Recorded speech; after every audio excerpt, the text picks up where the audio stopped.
Some men like feet and feel deeply ashamed. Other men like feet just as much, sometimes more. And they are completely at ease, totally unbothered and at peace in their own mind. They have normal jobs, normal relationships. They have wives, kids, responsibilities, hobbies, and a direction in life. So, what is the difference? Because it cannot just be the feet. If the same preference exists in two men, but one feels calm and the other feels broken, then the preference is not the whole story. The real difference is how the man carries it. And that is what this video is about. Watch until the end because I'm going to show you exactly what confident men do differently. So you can stop learning from anonymous, sloppy, self-erasing behavior from the internet and start learning from men who carry this part of themselves with confidence, proportion, and most importantly, self-respect. Like and subscribe to the channel so the algorithm shows this video to more men who need to hear this message. And if you believe in a world where men can feel good about themselves and women are appreciated as whole people, support the mission on Patreon. And start your own next steps with the King Shame Exit Kit at the link below to take the first steps in breaking the destructive loops. All right, now let's get into it. The first reason some men are not ashamed is very, very simple. They do not interpret their attraction as proof that there's something wrong with them. They may know it is a niche preference, or they just see it as a normal attraction, like they like women's bodies, and it just happens that women have feet too. And yeah, they like that. They may even know that not everyone will relate, and they may choose to keep it private. They may be selective about who they share it with. But internally, they are not turning it into a verdict about themselves. They are not saying, because I like feet, I must be pathetic. I must be weird, or I am less of a man. They just see it as one part of themselves, just like any other part of themselves. And that changes everything because shame grows when desire gets fused with identity damage. Once a man starts treating his attraction like evidence against his worth, the whole thing gets much destructive and heavier than it should. He becomes tense, secretive, fragmented, awkward, hyper aware, and then the attraction itself starts feeling a lot darker than it actually is. But grounded men do not do that. They think, yeah, I like feet, and then they go on with their lives. And that is the key. They do not build their whole identity around it. That is why some men can have a strong preference and still act completely normal. And I mean normal in the best sense, which is steady, functional, respectful, and relaxed. My husband is like that, and I know other men that are like that too. They like feet. They genuinely do, strongly. But they are full men. They work. They build. They lead. They take care of themselves. They love their wives. They raise children. They have responsibilities. They do projects. They stay engaged with life. They play guitar. They read. They lift weights. They go on a hike. They work on a car. They fix things around the house. They learn new skills. They garden. They fish. They code. They make music. They watch documentaries. They get better at things. In other words, they have range. And that matters because when a man has no real range, this one preference starts taking up way too much space. And then it stops being just a preference. It becomes a psychological center of gravity. And this is when things go wrong. Now he's not just attracted, he is fixated. He's not just interested, he's over-identified. Now he's not just enjoying one part of the woman, he's reducing everything down to that one part. And this is where I want to make a very important distinction. A lot of men speak as if what they want is a pair of pretty feet. This is not what you want. This is just a fragment. What you want is a woman you connect with who also happens to have pretty feet. See, that is a much healthier sentence because feet are attached to a person, to a woman, a whole human being who has emotions, thoughts, humor, memories, stress, preferences, sometimes insecurities and problems, softness, boundaries, intelligence, and dignity. A woman. So when a man says something like, I worshipped a pair of feet, listen carefully to what happened there. Where's the woman? The woman disappeared. And listen, there's nothing sexy or romantic about that. That is pure dehumanization. And even if he did not mean it in that way, I'm sure no one is doing that on purpose. That is still what happened in the language. And women feel that. A woman doesn't want to feel like the rest of her vanished the moment you noticed one feature you liked. She does not want to feel detachable. She doesn't want to feel like a delivery system for your fixation. The men who are confident in this preference understand that instinctively. Yeah, they like the feet, but they like it as part of the woman, not instead of the woman. It's a huge difference in that. They are drawn to her face, to her energy, her voice, her humor, her body, her whole body, her presence, her mind, her warmth, and yes, her feet too. But that creates a completely different experience for the woman. Because women can feel the difference between appreciation and reduction. Appreciation feels warm, it feels safe. Reduction feels cold. Appreciation says, I like you and this is one beautiful part of you. Well, reduction says, I'm stuck on this one thing and the rest barely matters. Well, only one of those builds trust. And here, trust is everything. Because a healthy incorporation of your foot preference happens through connection, not pressure, not entitlement, not fantasy first behavior. Connection. And that brings me to relationships. A lot of men imagine that once they are in a relationship, they can finally unload the full intensity of what they want. That's not tact, and that's not how trust works. You don't enter a relationship and immediately expect a woman to perform your inner world on command. You must move slowly. You have to start paying attention. You let this part of you come into relationship through care, timing, and emotional intelligence. Sometimes that can start with something as simple as asking if you can give her a foot massage after a long day. And what matters there is the energy behind it. If your energy is, finally, this is my opening, yeah, she will feel it. And listen, maybe that's all you will do for a while if she likes it. Just give her a foot massage from time to time. That is a step that counts. And if your energy is calm, caring, attentive, and affectionate, she will feel that too. And over time, maybe she will open up to more. The bottom line here is that your energy can feel like pressure or it can feel like warmth. And that is why tact matters so much. And the same goes for compliments. A grounded man doesn't sound like he's starving. He doesn't sound like he's hanging off the edge of himself. He can appreciate it without collapsing.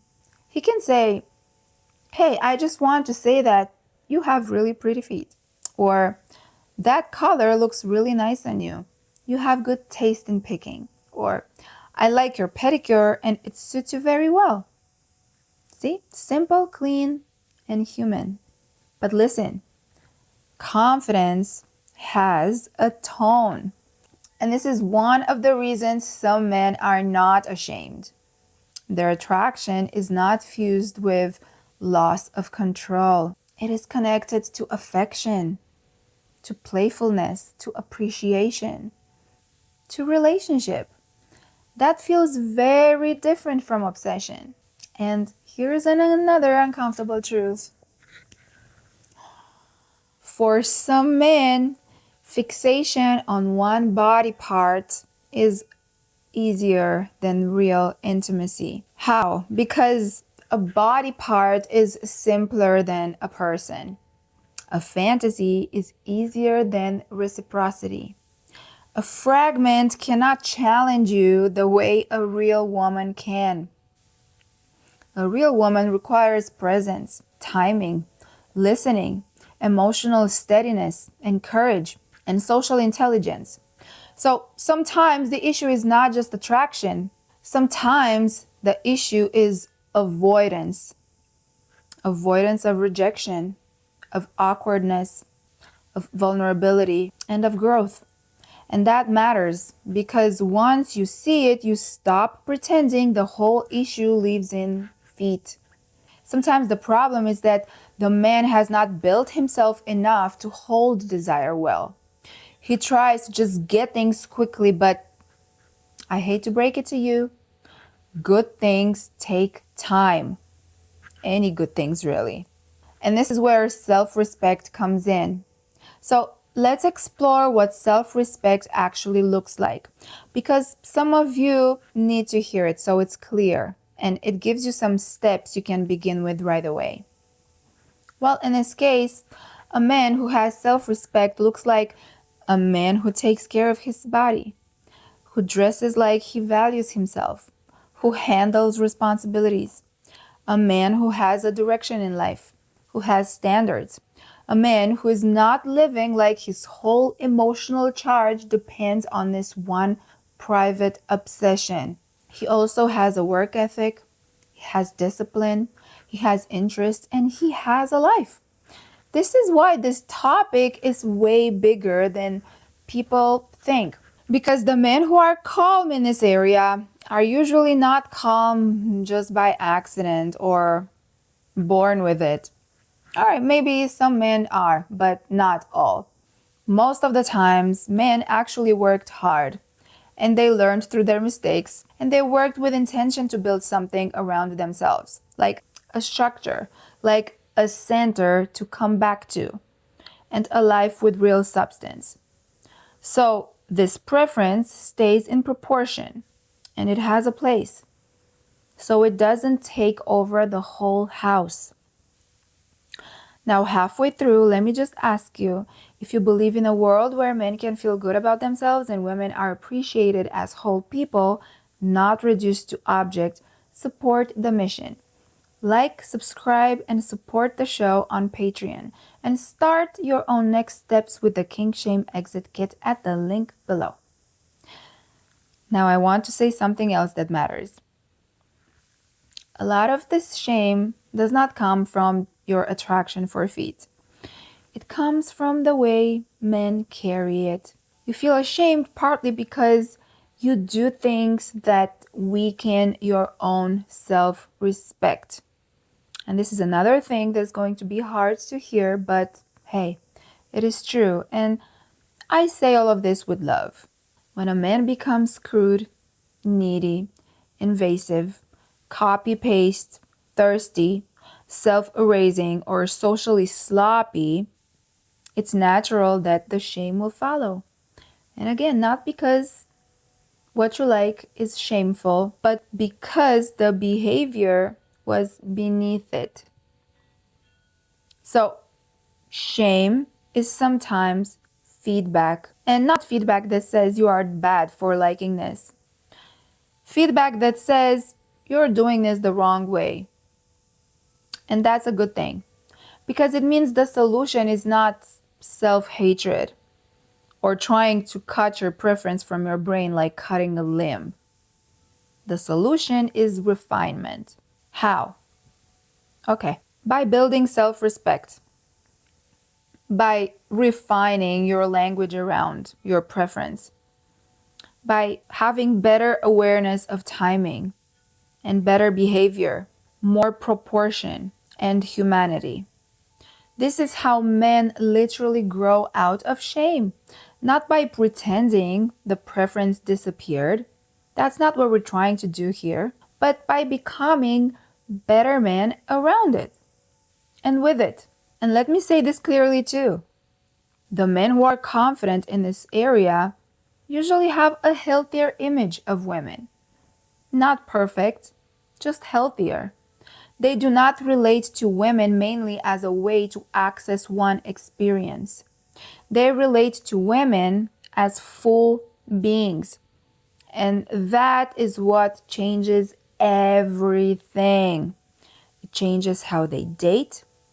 It changes how they speak, how they flirt, how they give a compliment, how they handle a woman's boundaries, and how safe they feel to be around. And this is the irony. Many women have pretty feet, but very few women will feel open around a man whose energy feels extractive. And if that's the case, then the experience will be at best just transactional. If a normal woman you like feels scanned, she closes.